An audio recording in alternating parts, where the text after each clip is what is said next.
तेरा कलाम रहेगा कायम पहाड़ जब न रहे खुदाया, तेरे मुंह की एक बात भी टलेगी ना चाहे कुछ भी हो। तेरी मान दिए है जिंदा सोने से भी कीमती, मेरा दिल ये दे गवाही है ये किताब अजीम। नाज़िल करे अपना कलाम, शिकस्ता दिलों को सुकून मिले, तारीखी दूर हो मेरी राहें रोशन कर।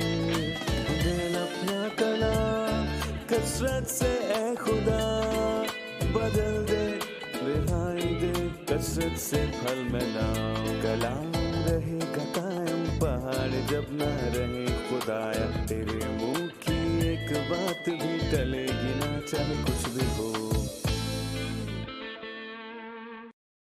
अजीज नाजरीन, मैं अयाद ज़रीफ आप सब देखने वालों को हमारे रोज़ के बाइबली मुतालिया प्रोग्राम की इस नई किस्त में खुशामदीद कहता हूँ। इस प्रोग्राम में हम बाइबल मुक़द्दस की तमाम किताबों यानी पैदाइश से मुकाशवा तक का तफसीली मुताला आपके लिए हर सोमवार से जुमा पेश करते हैं। हम अपने मुताले में अहबार की किताब पर पहुँच चुके हैं, जो कि बाइबल मुक़द्दस की तीसरी किताब है, और हम इसके दूसरे बाब पर हैं। और दूसरे बाब में हम नज़र की कुर्बानी पर बात करेंगे और नज़र की कुर्बानी के मुतल्लिक तफसील से जानेंगे कि ये कुर्बानी किसकी तरफ इशारा करती है। लेकिन सबसे पहले मैं खुदा के खादिम भाई यूसुफ रियाज को स्टूडियो में खुशामदीद बहुत कहूँगा। शुक्रिया भाई। साथ ही हमारे दीगर मेहमानों को भी खुशामदीद। भाई यूसुफ, इससे पहले कि हम दूसरे बाब का मुताला शुरू करें, मैं चाहूँगा कि पहले के अबवाब में जिन कुर्बानियों का जिक्र है उनके बारे में फिर से दोहरा दें। 5 किस्म की कुर्बानियां हैं जो खुदावंद की हजूर गुजरानी जाती थीं, और हम इन 5 कुर्बानियों के मुतल्लिक इब्रानियों के 10वें बाब में पढ़ते हैं, जिनमें हमें नज़र की कुर्बानी, सलामती की कुर्बानी और फिर सोख्ती कुर्बानी का जिक्र मिलता है। फिर वो गुनाह की कुर्बानी का जिक्र करता है जो कि गुनाह और जुर्म की कुर्बानी है। हम इन्हें 2 हिस्सों में तकसीम कर सकते हैं और हम ये कह सकते हैं कि ये 4+1 या फिर हम इन्हें 3+2 भी कह सकते हैं। 4+1 से मुराद 4 खून की कुर्बानियां हैं और एक कुर्बानी जो बिना खून की है वो नजर की कुर्बानी है। या हम 3+2 भी कह सकते हैं, मतलब कि 3 कुर्बानियां राहत अंगेज खुशबू की हैं, सोख्ती कुर्बानी, नजर की कुर्बानी और सलामती की कुर्बानी है। फिर 2 कुर्बानियां हैं जो गुनाह की हैं। या हम कह सकते हैं कि 3 कुर्बानियां हैं, सोख्ती कुर्बानी, नजर की कुर्बानी और गुनाह की कुर्बानी है, जो कि रजा कराना है और लाजमी नहीं कि आप इनको, मतलब इन सारी कुर्बानियों को आप खुदा की कुर्बत के लिए चढ़ाएं, ये जरूरी नहीं। लाजमी इबादत जैसी कोई चीज नहीं। लेकिन गुनाह और जुर्म की कुर्बानी में आप एक ऐसे मसले का शिकार हैं जिसका इलाज होना बहुत जरूरी है। सो आप गुनाह की कुर्बानी में गुनाह की कुर्बानी गुजरानते हैं, एक खालिस कुर्बानी और एक खास अंदाज से गुजरानना। इसी तरह जुर्म की कुर्बानी है, लेकिन सोख्ती कुर्बानी, सलामती और नजर की कुर्बानी ऐसे दिल के साथ गुजरानी जाती है जो खुदा की शुक्रगुजारी से लबरेज हो। सही। हम चाहेंगे कि हमारे नाजरीन इस बात को याद रखें कि ये कुर्बानियाँ शरीयत और निशानों के दौर में गुजरानी जाती थीं। ये मसीह की शख्सियत का अक्स हैं। जी। फिर भी मसीह के आने के बाद ये कुर्बानियाँ और निशानात इसमें पूरे हो गए। ठीक है, शुक्रिया। अब मैं दूसरे बाब की कुछ आयात पढ़ूंगा, फिर आपसे सवाल पूछूंगा। जरूर। और अगर कोई खुदावन के लिए नज़र की कुर्बानी का चढ़ावा लाए, तो अपने चढ़ावे के लिए मैदा ले और उसमें तेल डालकर उसके ऊपर लुभान रखे और उसे हारून के बेटों के पास जो काहिन है लाए, और तेल मिले हुए मैदे से इस तरह अपनी मुट्ठी भर कर निकाले कि सब लुभान उसमें आ जाए। तब काहिन उसे नज़र की कुर्बानी की यादगारी के तौर पर मज़बा के ऊपर जलाए। ये खुदावन के लिए राहत अंगेज़ खुशबू की आतशीन कुर्बानी होगी, और जो कुछ उस नज़र की कुर्बानी में से बाकी रह जाए वो हारून और उसके बेटों का होगा। ये खुदावंद की आतिशीन कुर्बानियों में पाक तरीन चीज़ है।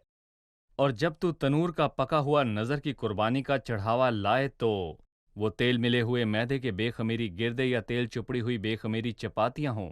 और अगर तेरी नज़र की कुर्बानी का चढ़ावा तवे का पका हुआ हो, तो तेल मिले हुए बेखमीरी मैदे का हो। उसको टुकड़े टुकड़े करके उस पर डालना, तो वो नज़र की कुर्बानी होगी। और अगर तेरी नज़र की कुर्बानी का चढ़ावा कड़ाही का तला हुआ हो, तो वो मैदे से तेल में बनाया जाए। तू इन चीज़ों की नज़र की कुर्बानी का चढ़ावा खुदावंद के पास लाना, वो काहिन को दिया जाए और वो उसे मज़बा के पास लाए। اور کاہن اس نذر کی قربانی میں سے اس کی یادگاری کا حصہ اٹھا کر مذبح پر جلائے، یہ خداوند کے لیے راحت انگیز خوشبو کی آتشین قربانی ہوگی، اور جو کچھ اس نذر کی قربانی میں سے بچ رہے وہ ہارون اور اس کے بیٹوں کا ہوگا، یہ خداوند کی آتشین قربانیوں میں پاک ترین چیز ہے۔ کوئی نذر کی قربانی جو تم خداوند کے حضور چڑھاؤ وہ خمیر ملا کر نہ بنائی جائے۔ تم کبھی آتشین قربانی کے طور پر خمیر یا شہد نہ جلانا، تم ان کو پہلے پھلوں کے طور پر خداوند کے حضور لانا، پر راحت انگیز خوشبو کے لیے وہ مذبح پر نہ چڑھائے جائیں۔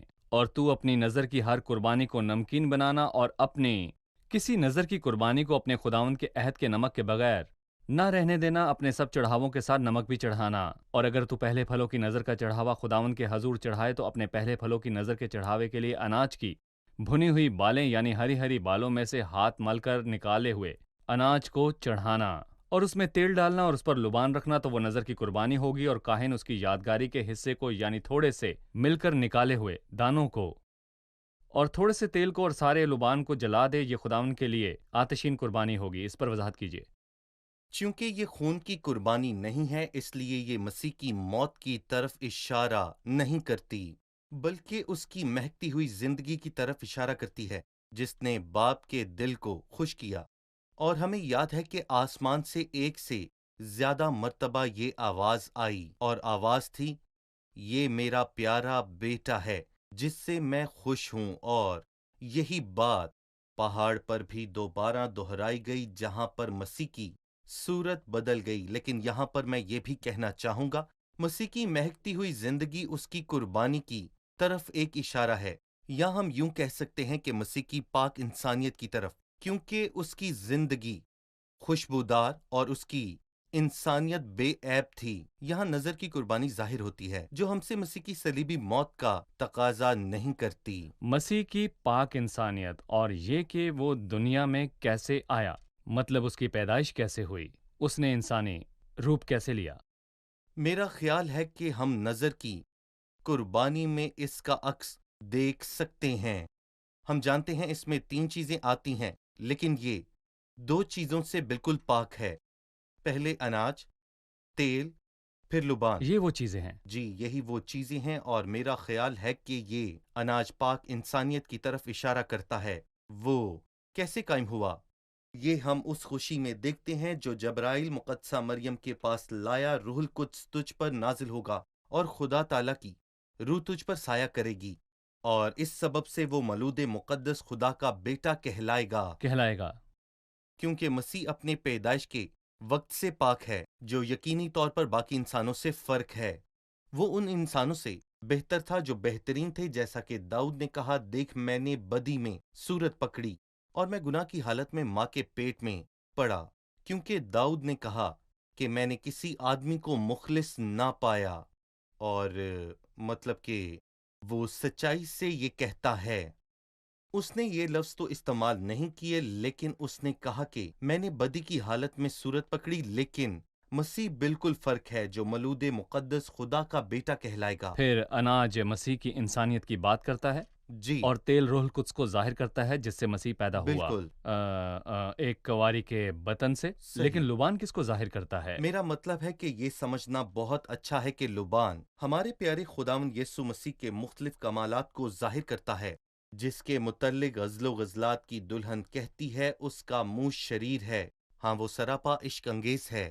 اس کا مطلب یہ ہے کہ اس میں کاملیت کے تمام پہلو ہیں، کاملیت کی ایسی کوئی قسم نہیں جو اس میں نہ ہو، اور کاملیت سے ہٹ کے اس میں اور کچھ نہیں ہے۔ تو لبان مسیح کی کاملیت کو ظاہر کرتا ہے، صحیح۔ یہ مسیح کی انسانیت ہے۔ جی جو کچھ اس قربانی کے متعلق کہا گیا کہ اس میں اناج اور تیل اور لبان شامل ہے، اور آپ نے بتایا کہ یہ سب مسیح کی انسانیت کی بات کرتے ہیں۔ صحیح۔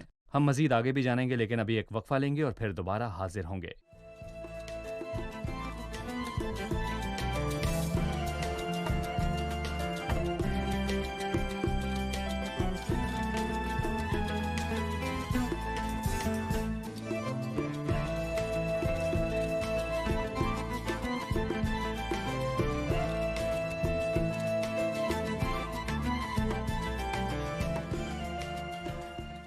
آپ نے بتایا کہ اس قربانی میں 3 چیزیں شامل ہیں جو کہ اناج، تیل اور لبان ہیں۔ اور दो चीजें ऐसी हैं जिनसे ये पाक है, वो दो चीजें कौन सी हैं? जी जी, भाई। जब हम 11वीं आयत पढ़ते हैं तो लिखा है, कोई नज़र की कुर्बानी जो तुम खुदावंद के हजूर चढ़ाओ खमीर मिलाकर ना बनाई जाए।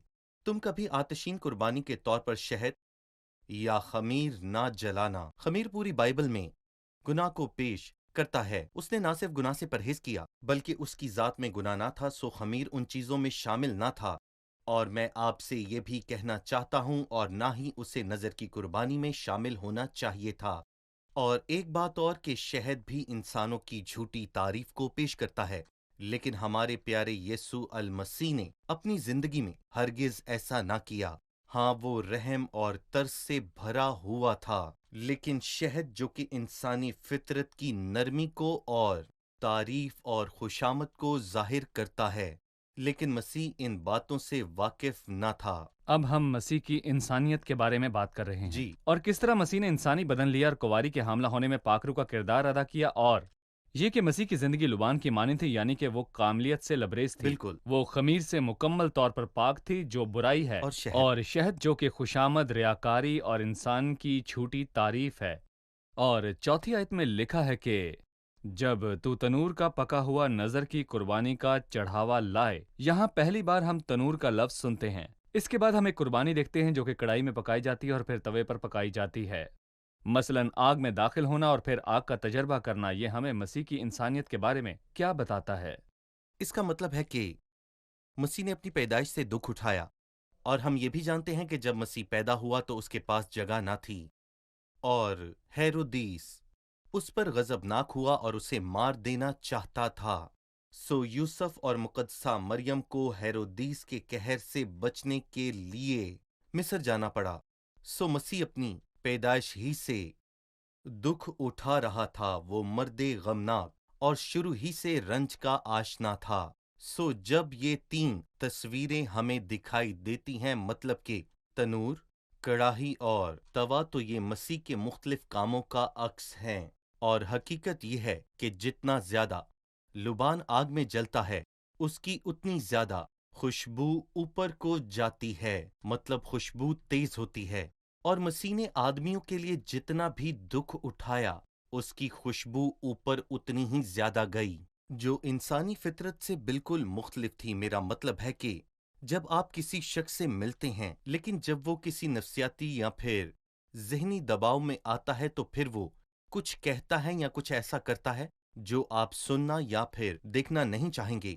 लेकिन मसीह जितना आग में जला, खुदा को खुश करने के लिए उसकी खुशबू उतना ही ऊपर पहुंची। ये तीन तस्वीर मसीह के दुखों के मुतल्लिक है। यकीनन हम मसीह के सलीबी दुखों के मुतल्लिक बात नहीं कर रहे नहीं। जो कफारे के दुख हैं। जी, वो मर्द गमनाक था। भाई यूसुफ, मैं चाहता हूं कि आप कुछ वाकयात बताएं जिनमें मसीह ने दुख उठाया लेकिन अपने होठों से गुनाह ना किया और नाजेबा अल्फाज ना कहे, बल्कि उससे महक और खुशबू खुदा तक पहुंची।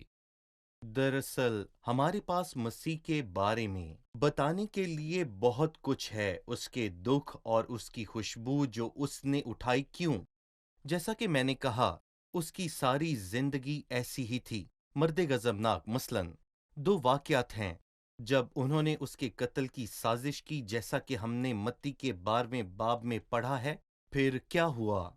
बाइबल हमें बताती है कि मसीह ये मालूम करके वहां से रवाना हुआ और बहुत से लोग उसके पीछे हो लिए, और उसने सबको अच्छा किया ताकि जो यसाया नबी की मार्फत कहा गया था वो पूरा हो। फिर वो यसाया के 40वें बाब में मसीह की कामलियत के मुतल्लिक नबूवत को बयान करता है। देखो, मेरा खादिम जिसे मैंने चुना है, और मेरा प्यारा जिससे मेरा दिल खुश है, ये ना झगड़ा करेगा, ना शोर, ना बाजारों में इसकी कोई आवाज सुनेगा, ये कुचले हुए सरकंडे को ना तोड़ेगा, और धुआं उठते हुए संग को ना बुझाएगा, जब तक कि इंसाफ की फतह ना कर ले।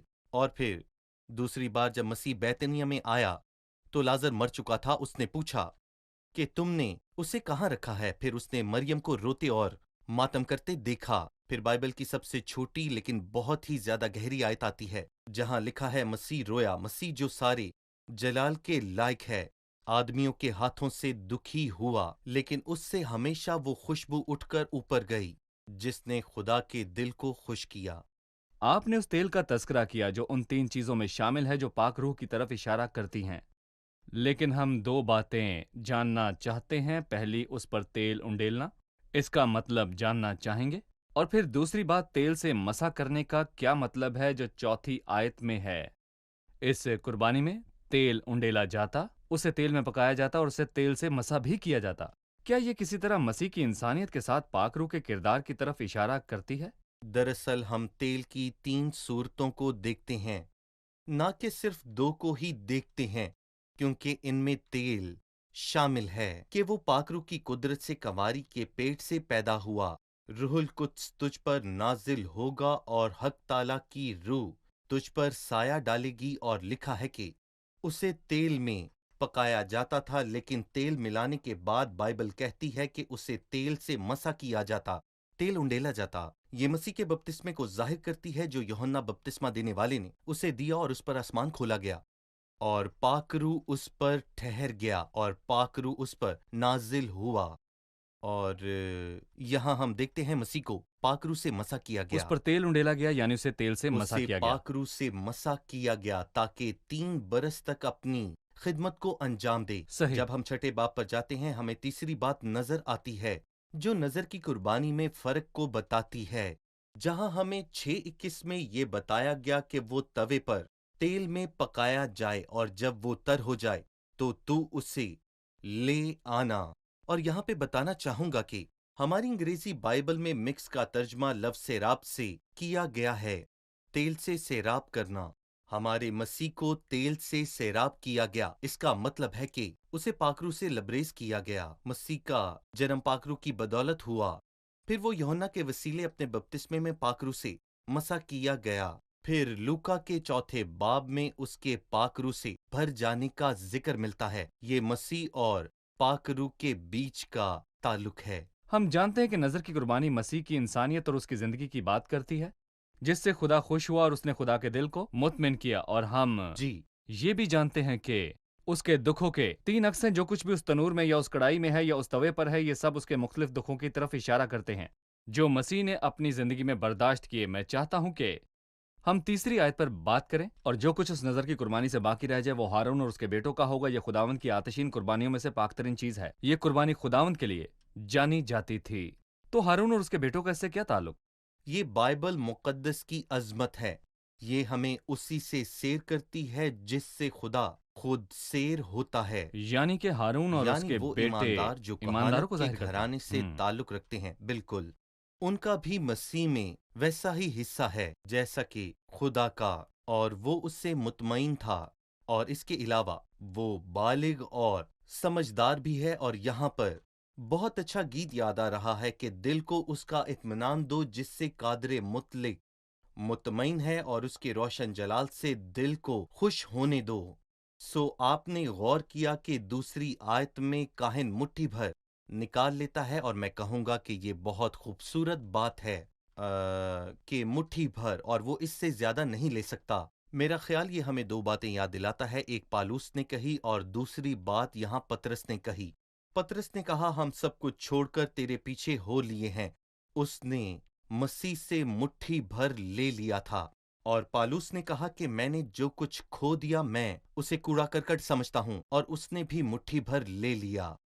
तब उसे मज़बा पर जलाने तक पहले वो अपने खुदा को खुश करे। दर हकीकत बात यह है कि मसीह ने अपनी जमीनी जिंदगी में खुदा को खुश किया, और इसी जिंदगी से एक सच्चा ईमानदार खुश और मुतमईन और सेर हो सकता है। मुझे याद है कि दाऊद ने क्या किया जब उसने मुफीबूसत को बुलाया और उससे कहा कि तू हमेशा मेरी मेज से खाया करेगा, और मुफीबूसत जी। दाऊद की मेज पर उसकी रोटी में शरीक हुआ। सही। हम खुदा के साथ खाने में शरीक हैं। खुदा का खाना क्या है? मसीह की जात। हम उसके साथ इस खाने में शरीक बिल्कुल। हैं। यहाँ हम एक छोटा सा वक्फा लेंगे और फिर दोबारा हाजिर होंगे।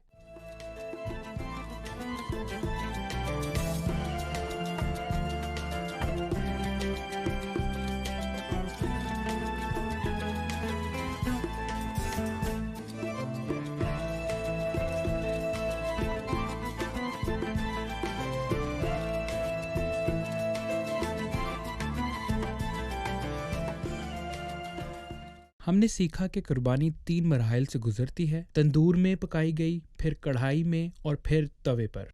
اس میں سے ہر بات مسیح کی طرف اشارہ کرتی ہے۔ ان سب کا کیا مفہوم ہے؟ ایک اور سوال آیت 13 میں لکھا ہے کہ تیرے خدا کے عہد کا کیا مطلب ہے؟ میں چاہوں گا کہ آپ مجھے اس کا مطلب بیان کر دیں۔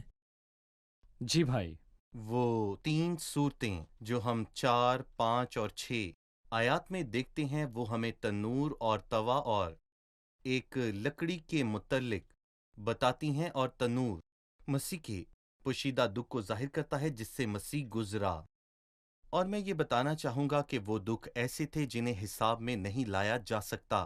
پھر توے پر قربانی، اور یہ بات کھلے عام ہے، یہ ان دکھوں کو ظاہر کرتا ہے جو مسیح نے کھلے عام سہے، اور ہمیں وہ لوگ بھی یاد ہیں جو اس پر لان تان کر رہے تھے، اور لکھا ہے کہ تو اس کے ٹکڑے ٹکڑے کرنا۔ عبرانیوں کے 12ویں باب میں کچھ یوں لکھا ہے، پس اس پر غور کرو جس نے اپنے حق میں برائی کرنے والے گناہگاروں کی اس قدر مخالفت کی برداشت کی تاکہ بے دل ہو کر ہمت نہ ہارو۔ خدا کے سب لوگوں نے دکھ اٹھایا۔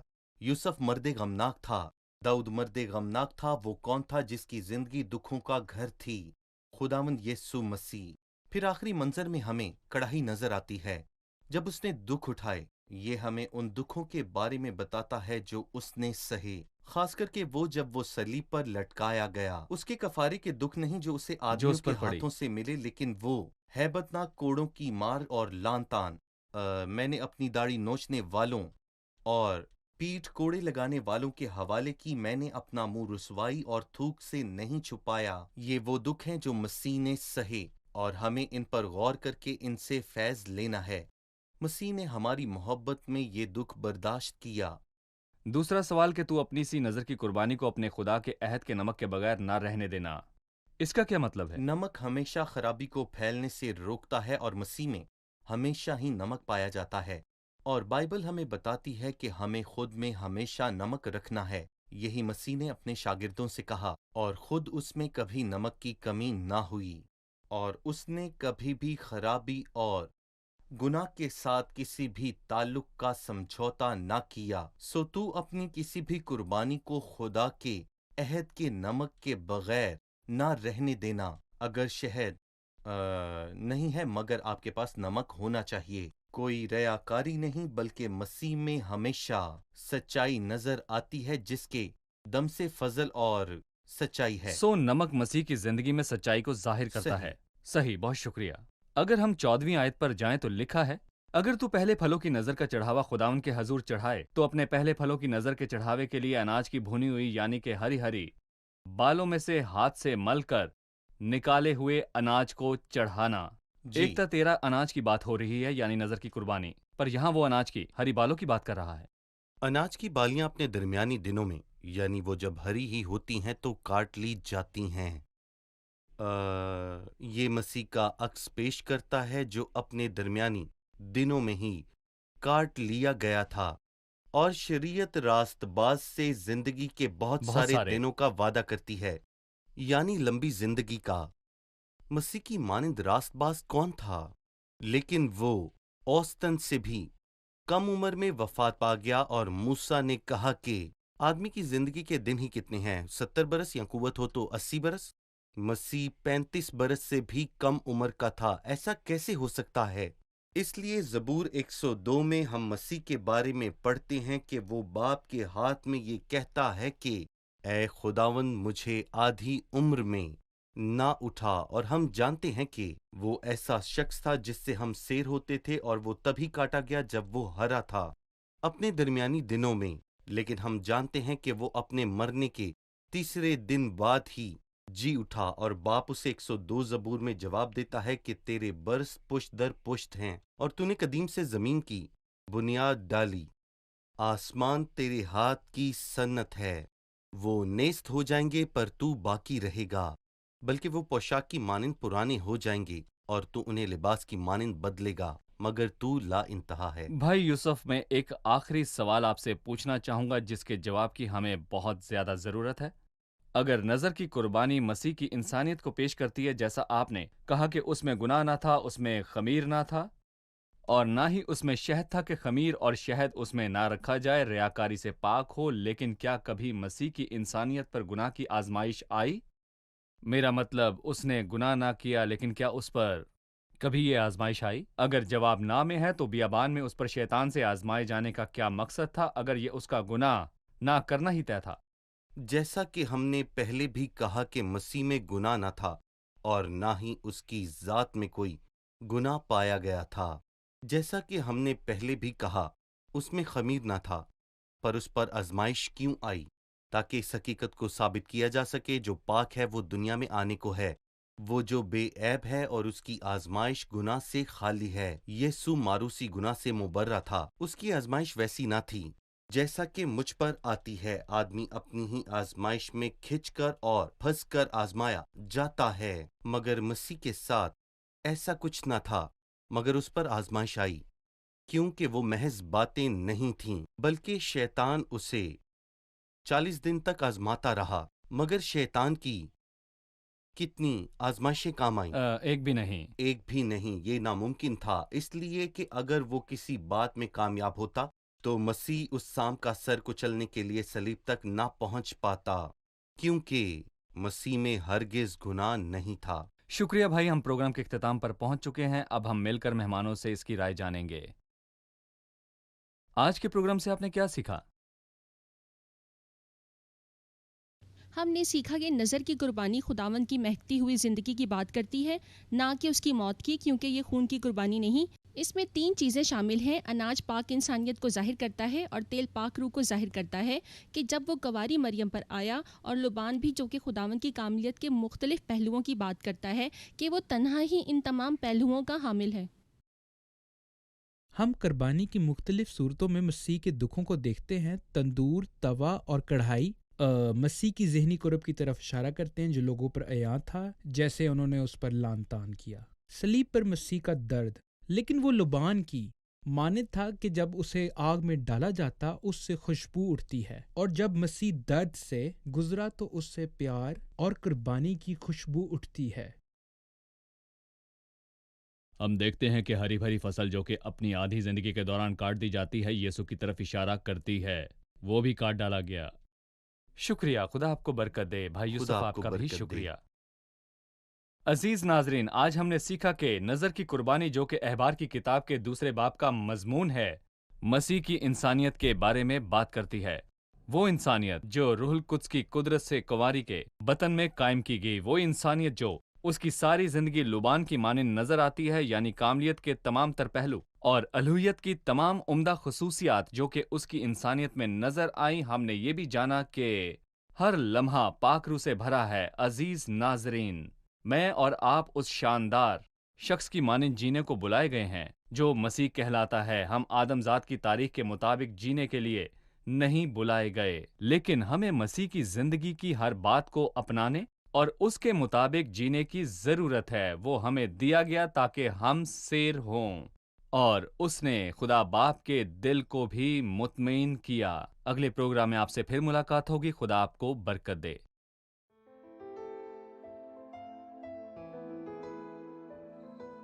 تیرا کلام رہے گا قائم، پہاڑ جب نہ رہے خدایا، تیرے منہ کی ایک بات بھی ٹلے گی نہ چاہے کچھ بھی ہو۔